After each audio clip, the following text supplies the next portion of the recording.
Hello दोस्तों, नमस्कार। कैसे हैं आप लोग। द इम्पीरियल क्लासेस में आपका स्वागत है। मैं हूं सुमित कुमार। आज हम लोग करंट अफेयर का क्वेश्चन देखते हैं कि कौन कौन सा इंपॉर्टेंट है। देखिए आपके स्क्रीन पे सामने यहाँ पे ये रहा कि सबसे पहला क्वेश्चन जो है, पाकिस्तान के 24वें प्रधानमंत्री के रूप में कौन बने हैं। अभी हम लोग कुछ दिन पहले ही करंट अफेयर में ही बात किए थे कि पाकिस्तान में जो चुनाव हुआ है उसमें गठबंधन की सरकार बनी है और गठबंधन के रूप में आपका PPM और PML यानी पाकिस्तान पीपुल्स पार्टी, पाकिस्तान मुस्लिम लीग, इन दोनों ने मिल करके गठबंधन की सरकार बनाई है, जिसमें मुख्यमंत्री बनाया गया है शहबाज शरीफ को। ठीक है, तो शहबाज शरीफ जो मुख्यमंत्री बने हैं, अब इनके सामने यह चुनौती है कि पाकिस्तान के अर्थव्यवस्था को संभालना है, क्योंकि वहां की स्थिति बहुत दयनीय हो चुकी है। और पाकिस्तान में जो आतंकवाद है, आतंकवाद को क्या करना है, खत्म करना है। आतंकवाद को खत्म करना है, कहां से, पाकिस्तान से। तो पाकिस्तान से आतंकवाद को खत्म करे और अर्थव्यवस्था को, वहां की आर्थिक स्थिति को ठीक करे, क्योंकि अभी फिलहाल वहां की स्थिति गड़बड़ चल रही है। चलिए अगला प्रश्न देखते हैं हम लोग। अगला प्रश्न है कि भारतीय फार्माकोपिया को मान्यता देने वाला विश्व का पहला स्पेनी भाषीय देश कौन बना। देखिए यहाँ पे फार्माकोपिया है। फार्माकोपिया का मतलब ये हो गया कि दवा वगैरह का निर्माण ज्यादातर कहाँ पे होता है, इस फार्माकोपिया या फार्मास्यूटिकल्स कंपनियां होती हैं वहां पे होता है। तो स्पेनिश देश मतलब ये ज्यादातर आपको नॉर्थ अमेरिका में ही मिलता है। नॉर्थ अमेरिका कॉन्टिनेंट उत्तरी अमेरिकी महाद्वीप में मिलता है और उस देश का नाम है निकारागुआ। ठीक है, अगर आप देखिएगा तो उत्तरी अमेरिकी महाद्वीप में टोटल 10 देशे हैं। जैसे आपका अमेरिका हो गया, ठीक है, उसके बाद आपका मैक्सिको हो गया, फिर हांडुरास, निकारागुआ, एल साल्वाडोर, ये सब जो है उसी एरिया के हैं। बोलीविया उसमें नहीं आता है। तो निकारागुआ जो है यहाँ उत्तरी अमेरिका महाद्वीप का एक देश है। इसी ने जो है भारतीय फार्माकोपिया को मान्यता दी है और ये पूरे विश्व का पहला स्पेनी भाषा देश जो है हमारा भारत देश बन गया। चलिए अगला प्रश्न देखते हैं हम लोग। अगला प्रश्न है कि किस राज्य की चांदी तरकासी को GI टैग मिला है। देखिए यहाँ पे लिखना है चांदी तरकासी। चांदी तरकासी का मतलब ये होता है कि चांदी के तार का काम, चांदी के तार का काम।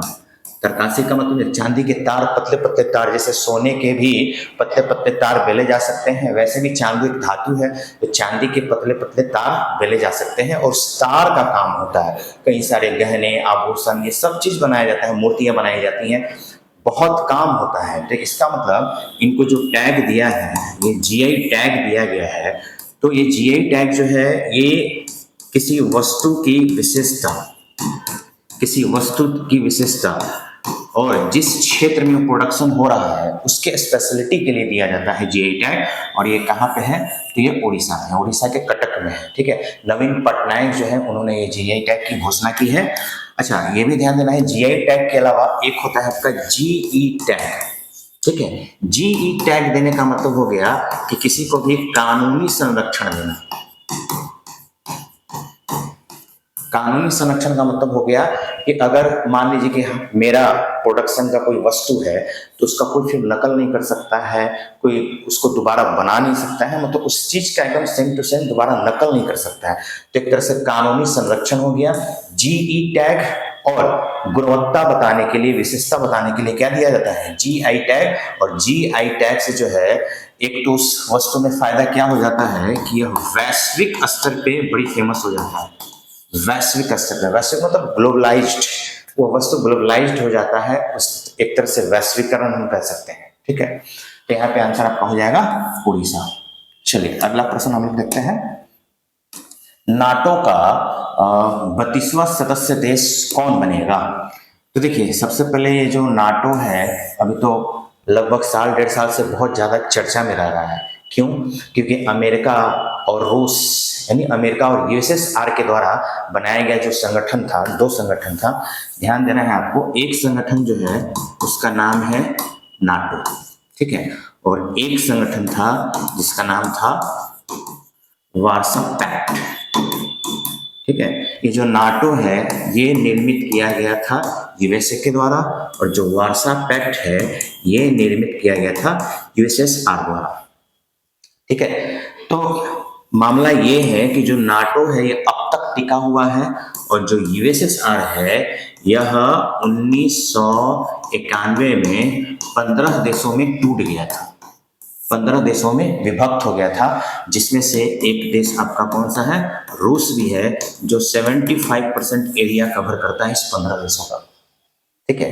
तो एक नाटो अभी भी ये ग्रुप बना हुआ है, ये टूट चुका है, वार्सा पैक्ट विखंडित हो चुका है, लेकिन नाटो अभी भी बना हुआ है, और नाटो चाहता है कि और देशों को हम अपने ग्रुप में शामिल करते चले जाएं, ताकि और हम राजनीतिक, आर्थिक या रक्षा की दृष्टि से और स्ट्रांग हो सकें, और किसको चैलेंज दे सके, खास करके रूस को चैलेंज दे सकें। और रूस पे खतरा मंडराते जा रहा है कि एक एक उसके पड़ोसी देश जो है वो नाटो में शामिल होते जा रहे हैं। तो इसमें देखिए इसका आंसर हो जाएगा स्वीडन, फिनलैंड। ठीक है। तो यहाँ पे ये स्वीडन जो है यह इसका एक तरह से 32वां सदस्य देश बन चुका है। इससे रूस की परेशानी बढ़ेगी और अमेरिका का और उसका पावर, उसका शक्ति क्या होते चला जाएगा, बढ़ते चला जाएगा। कहीं ना कहीं ये गुट बनाने वाला काम किया जा रहा है। तो आने वाले समय में तो ऐसा ना हो जाए फिर से एक वर्ल्ड वार 3 हो जाए।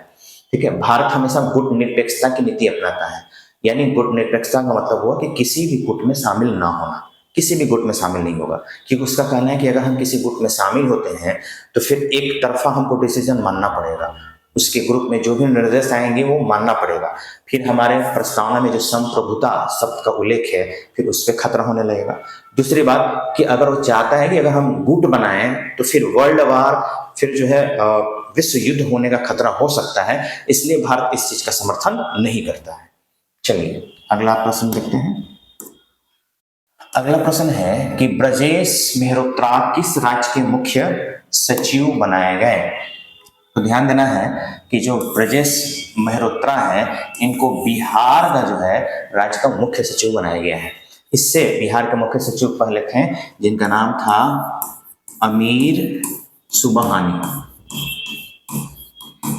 अमीर सुबहानी, ये अमीर सुबहानी जो है इन्होंने वीआरएस ले लिया है। वीआरएस मतलब वॉलेंटरी रिटायरमेंट इसको बोलते हैं। तो वॉलेंटरी रिटायरमेंट इन्होंने लिया, स्वेच्छा निवृत्ति इसको बोलते हैं, स्वेच्छा से इन्होंने रिजाइन दे दिया है। उसके बाद जो है किसको बुलाया गया है, ब्रजेश मेहरोत्रा को। तो ये बिहार के जो है मुख्य सचिव बने हैं। ठीक है, ध्यान देना है। इससे पहले कौन थे, अमीर सुबहानी। चलिए अगला प्रश्न देखते हैं हम लोग। अगला प्रश्न है कि समुद्री अभ्यास समुद्र लक्ष्मण का आयोजन कहाँ किया जाएगा। तो देखिए लक्ष्मण नाम पहले दिया है, समुद्र लक्ष्मण। समुद्र लक्ष्मण कहीं ना कहीं जो है बहुत ही विख्यात ये नाम भी है।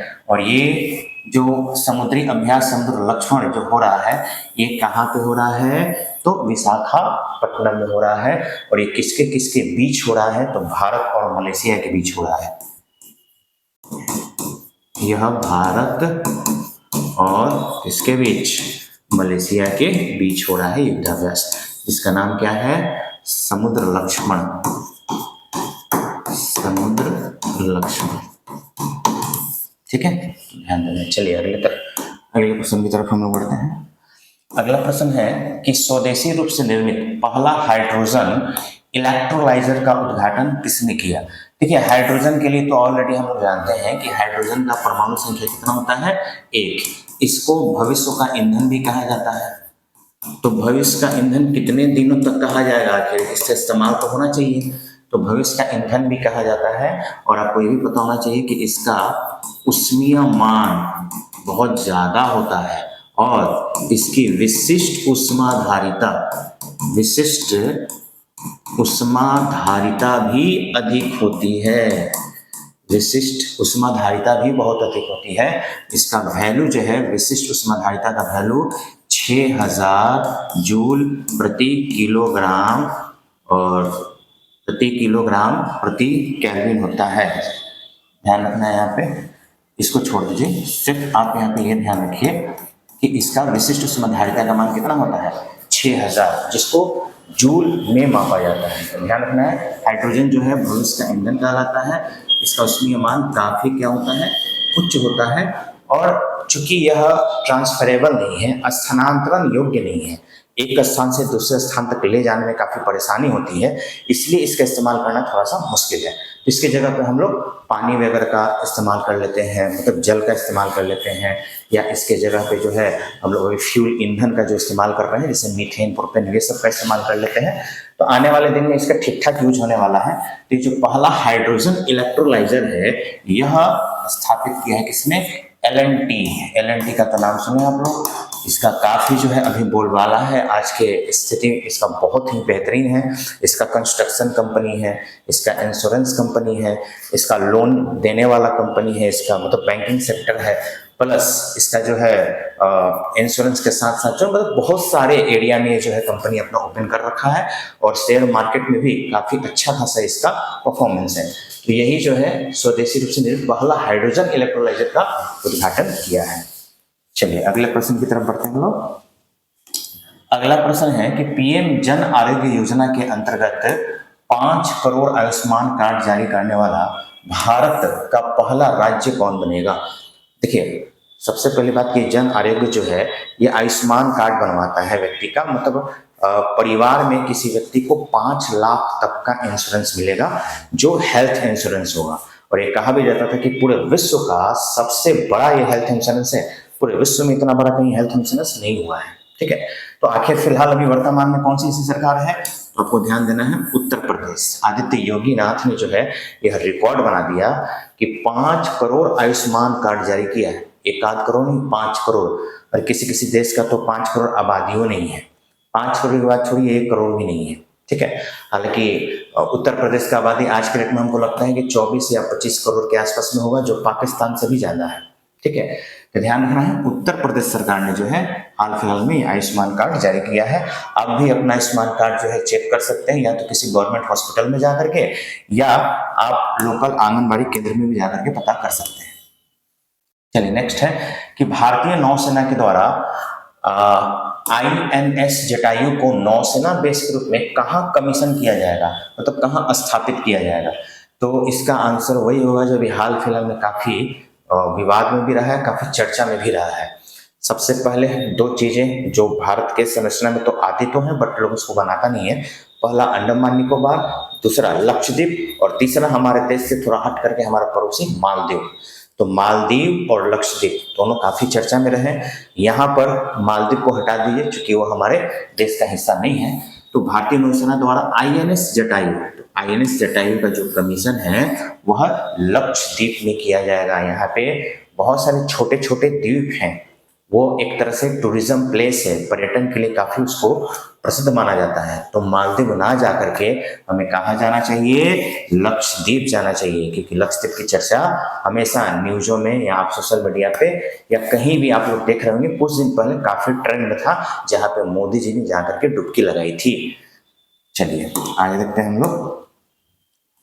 अंतिम प्रश्न है जो कि आप लोग मेरे बताने से पहले आप लोग को कमेंट बॉक्स में बताना होगा कि इसका आंसर क्या है। चलिए देख लेते हैं, प्रश्न पढ़ते हैं। विश्व वन्य जीव दिवस कब मनाया जाता है? ठीक है, तो इसका आंसर आप लोगों ने भी बता ही दिया होगा, मैं भी बता ही देता हूँ। इसका आंसर होगा 3 मार्च। वन्य जीव दिवस मनाने का पर्पस फिर वही रहता है, पहले ही बताया था कि किसी भी चीज का दिवस अगर मनाया जाता है तो उस चीज के बारे में सुरक्षा की बात करें, सिक्योरिटी की बात करें, चाहे उससे रिलेटेड जागरूकता की बात करें, लोगों को जागरूक बनाना काम होता है। तो जितना ज्यादा लोग जागरूक होंगे, उसके बारे में जानेंगे, तो उसको सिक्योरिटी मिलेगी, सुरक्षा मिलेगी। ठीक है, तो इसका आंसर हो जाएगा आपका 3 मार्च। तो आज का प्रश्न ये 10 क्वेश्चन है, आप अपने नोटबुक में इसको नोट कर लीजिए। आने वाले एग्जाम में पक्का ये आपके काम आने ही वाला है। फिर मिलेंगे जल्द ही दूसरे वीडियो में, तब तक के लिए धन्यवाद।